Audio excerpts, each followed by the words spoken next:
Today I'd like to present my iteration of a Godslayer in Elden Ring. This build is a DPS machine, able to kill some bosses in just a few lobs of Black Flame. Black Flame incantations are very strong due to the damage over time effect they put on enemies. This damage over time attacks them for a percentage of their health between 2 to 5%, so enemies with very large health pools suffer the most from it. The Prophet is the best starting class for us due to its initial stato location and feels to me like it was designed with a build like this in mind. You start with a Finger Seal and the Catch Flame and Heal incantations, along with a Short Spear as your main offensive weapon. The Prophet robe is actually atrocious looking, but can be replaced almost immediately if you're willing to kill FromSoft's DVS mascot and also get a +7 spear to replace your Short Spear with as well. The Catch Flame incantation is actually incredibly useful, can also be replaced as soon as you reach Rampart Tower after defeating Margit. Simply make it jump, use a Stone Sword key, and you'll have both your Black Flame main spells and the Godslaying Seal. The weapon I chose to use for this build is the Godskin Peeler with Keen Affinity. With our chosen stat affinity, the weapon does 255 plus 204 physical damage for a combined total of 459. This is not a lot of damage for a weapon that applies no status effect, but using a combination of Exalted Flesh, our Wondrous Flask, and a couple spell buffs, we can buff those numbers up to 928 when using Black Flame Blade, and 820 when using Bloodflame Blade, while also causing bleed buildup. This weapon comes with the Ash of War Black Flame Tornado, which costs 30 FP and should be charged to get the full effect. It attacks enemies around you successively, dealing fire damage and applying the Black Flame debuff. This weapon requires 17 strength and 22 dex to use effectively. Our Godslayer Seal increases the damage of Godslayer incantations by 10%. It also scales very well with our High Faith, which is effectively 65 after using our Wondrous Flask, where we achieve an incant scaling of 300. It will require 4 strength and 27 faith to use. Alternative weapons to use would be the Godskin Stitcher and the Godslayer Greatsword to fit the theme of the build, both of which are very good weapons. And Dark Souls 3 players will likely feel very familiar with the Godslayer Greatsword, which is essentially the new Onyx Blade.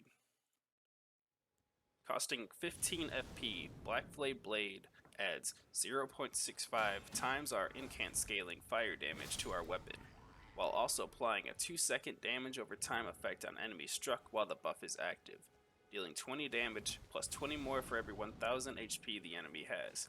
This results in at least 2% of max HP or more damage over time.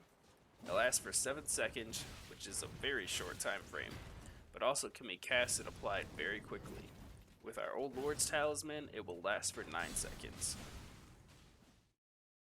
Costing 18 FP, Black Flame deals fire damage on the initial impact, then applies a Black Flame effect to enemies that deals 2 to 5% of their total health over 2 seconds. Charging the spell increases the initial fire damage, and also causes the fireball to explode on impact, potentially hitting more than one enemy, or hitting an enemy that you would otherwise have missed. As this build is primarily a caster, this is going to be our main attack. The spell absolutely devastates enemies that are weak to fire, such as the Erdtree avatars, but because of the percentage-based damage, you can actually use it on enemies that are resistant to fire, such as the Tree Sentinels or the many dragons in the game, surprisingly well. With an FP cost of 21 FP, Scouring Black Flame is nearly identical to Black Flame in terms of damage, but fires off in a shorter wedge shape in front of you when you cast it, and works very well with taking on packs of enemies, or catching some enemies that are more prone to dodging. Black Flame Ritual costs 30 FP and conjures a ring of black flame around your character. This spell can hit an enemy multiple times if you can place it under them or bait them into it. Noble Present costs 20 FP and can be used to stagger a blocking enemy, or in certain situations knock an enemy down from a high place. This is the spell I used the least in my playthrough, but had I spent more time invading or being invaded, I may have been able to find more use of it. I was able to knock one invader off the church in Stormvale, which was satisfying. In PvE, the use of it is greatly diminished. Black Flame's protection costs 30 FP and should be active during any major battle where you may be getting hit.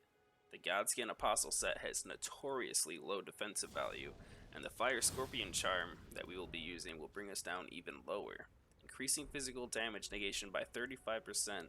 This spell, Golden Vow, and Dragoncrest Greatshield Talisman are essentially our only forms of armor, and raise our physical defense from 4 without them to 55 with our buffs active.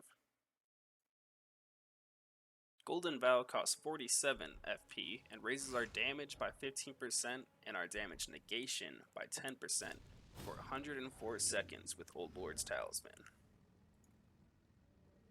Blessing of the Erdtree regenerates 12 HP per second for 117 seconds with our Old Lord's Talisman. That is 1404 HP worth of healing overall if we do not cap our health during its use. Bloodflame Blade costs 20 FP and applies 0.40 times faith-based incantation scaling as fire damage, while also afflicting the target with a Bloodflame debuff effect that stacks a total of 40 bleed over the course of 2 seconds after striking an enemy, which can stack by striking an enemy repeatedly.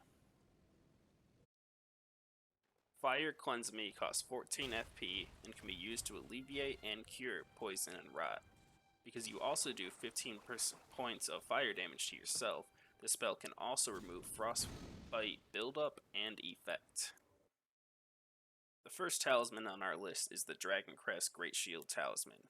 Dragoncrest Greatshield reduces physical damage by 20%, which is very important due to Godskin Apostle's low defensive values, and the next talisman on our list lowering our defenses even further. Fire Scorpion Chart increases our fire damage by 12%, but increases physical damage taken by 10%, which our Dragoncrest Greatshield Talisman will cover for. Block's Canvas Talisman raises the potency of incantations by 8%. Through some testing, this can equate to almost 100 extra damage per Black Flame. Old Lord's Talisman extends the effect and duration of spells by 30%. Which after testing does not affect the dot on Black Flame spells, as some think it does. But due to the high amount of buffs we use and the short duration of Bloodflame Blade in particular, this is still a great talisman to grab for our build. For the armor, we are of course using the Godskin Apostle set. Defensive value speaking, the Godskin Apostle set is nothing special. However, it fits the theme of the build for clear reasons, and has such low weight that we don't need to put a single level into endurance. If you choose, you could wear the Godskin Noble set instead, although I personally find it atrocious. Another set you consider is the Black Flame Monk set with much higher defensive values, although it is likely you will need to take points from somewhere else, likely Dexterity or Vigor, and put it into endurance to avoid fat rolling. Another note, come on man. The Apostle set is so cool looking. Guts didn't hunt down nobles, he hunted down apostles. Figure it out. Our stat allocation for this build is going to be 60 Vigor, 40 Mind, 8 Endurance, 17 Strength, 32 Dexterity, 7 Intelligence, 55 Faith, and 10 Arcane. This gives us enough HP to survive with our low defense, enough FP to cast our spells, and the faith we need to pump up the damage of those spells. We only need the bare minimum strength to use the Godskin Peeler, and we could get away with only having 22 dexterity to once again actually use the Godskin Peeler. Intelligence, Endurance, and Arcane do not need to be leveled at all.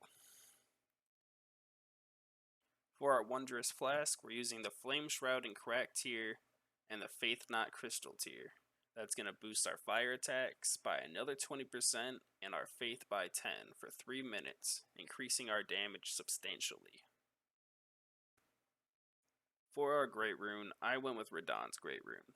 It increases HP, stamina, and FP by 15%. HP and FP we have a lot of, but could always use a little bit more, and our stamina is very, very low with this build. The main consumable I like to use with this build is Exalted Flesh, which increases physical damage by 20% for 30 seconds. Mostly I use this at the very beginning of a boss battle or when I decide to do PvP. Although in my opinion, this Twin Blade is not the best weapon for PvP.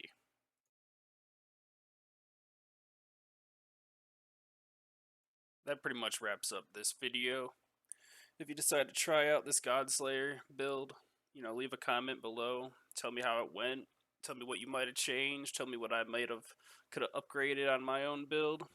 And if you liked the video, please like it and subscribe, and I'll see you guys in the next one.